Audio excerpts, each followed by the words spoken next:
friends, this is Dolynny TV. Glad to have you aboard this morning, this afternoon, tomorrow, whenever the heck you're tuning into this.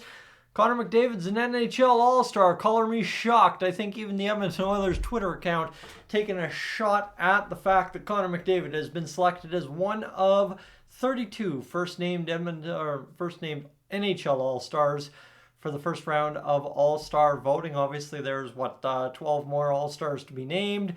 It's a fan vote. Have fun with it, whatever. I'm not even going to get involved, to be honest with you, because at the end of the day, All-Star game doesn't really thrill me anymore. If it does for you, that's great. I know they're doing some stuff to juggle it up this year. I don't know. I just really don't seem to care about it the past 5 years. So, that's where we're at. Obviously, the All-Star game coming up here in Toronto. Again, a big hoopla for a big city that seems to get lots of things that Edmonton might never get.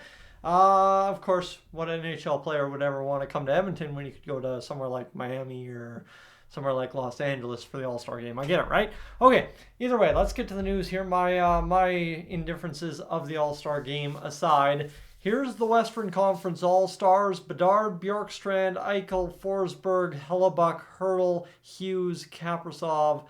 You've got Keller, you've got Lindholm, you've got McKinnon. Of course, you've got McDavid. You've got Jake Ottinger, Cam Talbot, Robert Thomas, and Frank Vetrano. I don't think at all there's too much to argue about with this list. The Eastern Conference, I guess you can argue on the Boone Jenner point. I really just do not care. For those of you that love the All-Star game, that's great. It's for me, it's a couple of days a year where I just kind of get to take some light days off, unless there's Edmonton Oilers trade rumors around that time. But Connor McDavid, good on him. Another All-Star nod. Obviously, he's been very impactful again this year. When you ask just how impactful, well, he's rocketed up the Art Ross Trophy race. So obviously for the league's leading scorer. Despite missing 2 more games than Draisaitl this season, he has 11 more points. McDavid's pace over the past several years could put him at that 150 point pace yet if he continues it here over the next, I guess, just about 45 games. And secondarily to that, he's been good on the power play. Very few penalties this year. That's a big thing. You look at the top 4 players on the Oilers, right?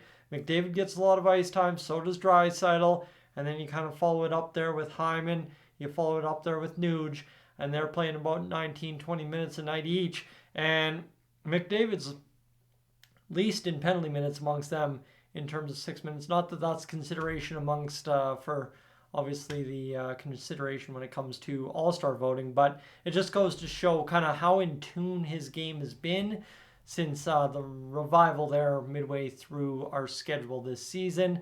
96 shots on goal, so he's been pretty productive as well, 15 just about shooting percentage.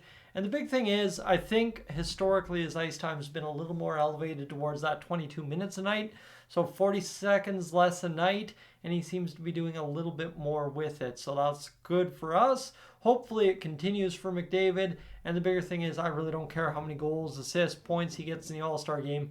What I care about is how much he lifts us to a Stanley Cup playoffs berth when it comes to the April area. April, March? Maybe could we clinch by March? Maybe.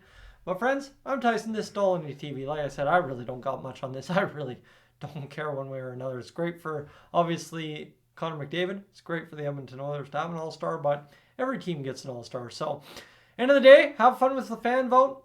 I'll enjoy the shenanigans from the sidelines. I'm Tyson. Dolynny TV.